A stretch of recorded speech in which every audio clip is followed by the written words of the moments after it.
bisa menjadi bagus, bisa menjadi berprestasi dengan catatan kita, baik orang tua, guru, lingkungan, memperlakukan anak ini sesuai dengan kecenderungannya. Banyak anak-anak yang dianggap, wah ini kalau kita menerapkan metode inquiry, metode discovery learning, ini nggak akan bisa karena anak-anak yang hasil sortiran gitu ya. Belum tentu. Metode-metode yang sudah direkomendasikan ya, ada inquiry, ada discovery learning, ada problem based learning, ada project based learning. Ini adalah metode yang sudah dari hasil penelitian, di mana metode ini memungkinkan untuk mengoptimalkan setiap potensi yang dimiliki oleh peserta didik dengan cara yang benar dilakukan oleh orang-orang yang ada di sekitarnya, yaitu guru, orang tua, dan lingkungan. Cara-cara inilah yang disebut dengan metode. Jadi bagaimana guru menggunakan metode agar materi-materi yang disampaikan oleh guru itu bisa dengan mudah diterima sekalipun oleh anak-anak yang dibilang itu tadi, anak-anak yang kemampuannya rendah. Kemampuan rendah itu kan pendapat dari sisi satu hal saja, dari satu sisi saja, yaitu dari sisi akademik ya. Kalau kita mempelajari kemampuan anak secara utuh, kita kan nggak adil kalau seperti itu, karena kemampuan anak itu ada bermacam-macam, potensi anak itu ada bermacam-macam, bukan hanya di kemampuan akademiknya saja. Oleh karena itu, Mbak Katit, kita jangan lagi berpikir bahwa sekolah di kota itu pasti akan menghasilkan anak-anak yang berprestasi, sedangkan sekolah di desa sulit untuk mencapai prestasi. Mari kita mulai dari diri kita sendiri bahwa setiap anak itu akan bisa berprestasi, setiap anak itu akan bisa punya potensi yang dioptimalkan dan akhirnya akan menjadi prestasi. Bahkan mereka-mereka yang punya kekurangan di fisik, dari fisik maupun mental, bisa menjadi juara nasional.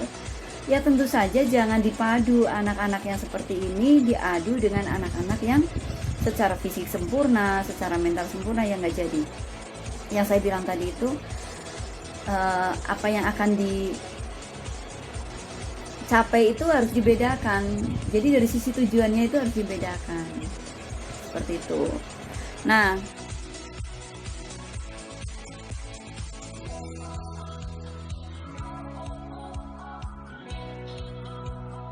selama ini walaupun dibilang ini anak bagus sekali, pintar sekali.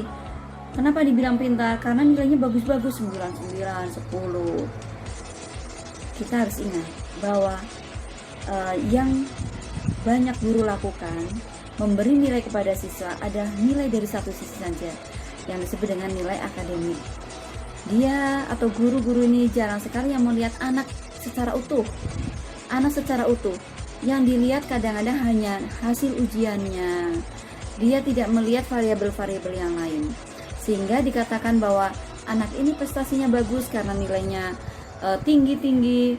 Sebetulnya belum tentu. Itu baru nilai dari satu sisi saja ya. Kita harus menilai manusia ini secara utuh. Jangan hanya dinilai dari kognitifnya saja, tetapi dari sisi yang lain juga harus dioptimalkan. Ada anak yang mungkin dia akan unggul dalam bidang sosial,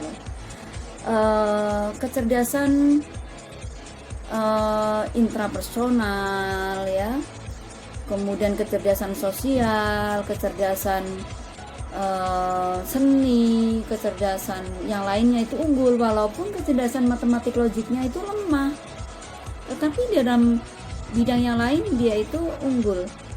Nah, ini juga kan perlu diperlakukan dengan baik. Potensi ini dikembangkan terus oleh guru.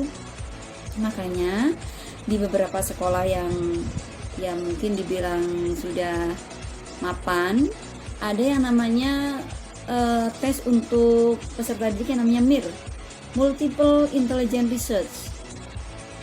tes ini akan memungkinkan si A si B ini terlihat kecenderungannya di mana. Ini bayarnya memang mahal ya, tetapi sebetulnya ini bisa diperoleh ketika di awal-awal tahun pelajaran itu yang tadi saya sampaikan, ada identifikasi, assessment, PPI, dan seterusnya. Jadi kalau di awal itu sudah seperti itu, insya Allah tidak akan ada anak yang dibilang kalau di desa itu seperti ini inputnya, kalau di kota seperti tadi, nggak ada. Semuanya sama kok. Semuanya itu punya potensi yang sama, asal bagaimana mengembangkannya kita harus sesuai dengan kecenderungan mereka.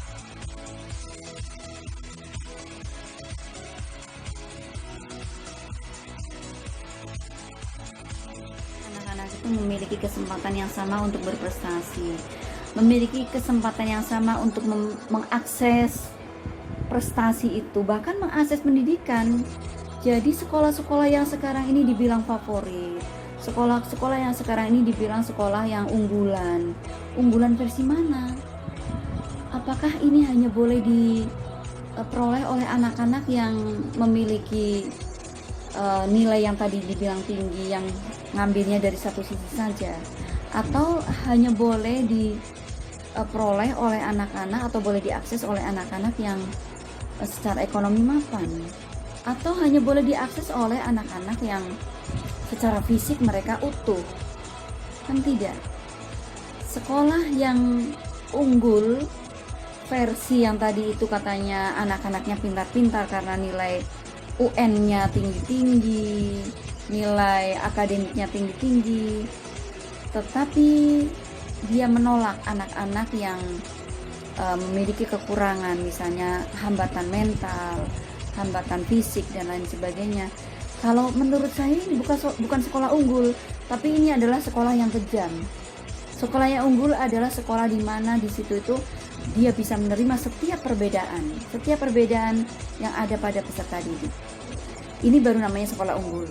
Ini yang namanya sekolah inklusif. Inklusif itu artinya mengakomodir setiap perbedaan.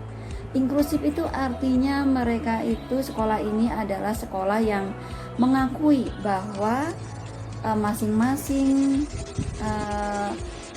fisik, masing-masing kemampuan mental itu harus dihargai. Yang mungkin punya hambatan diperlakukan bagaimana caranya agar hambatan ini tidak semakin membuat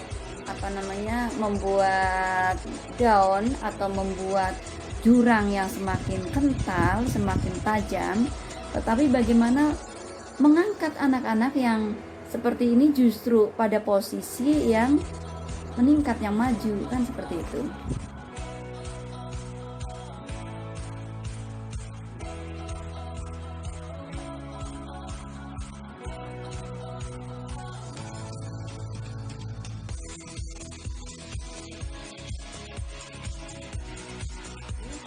Bisa tahu bahwa si anak ini sesungguhnya memiliki potensi apa dan bagaimana.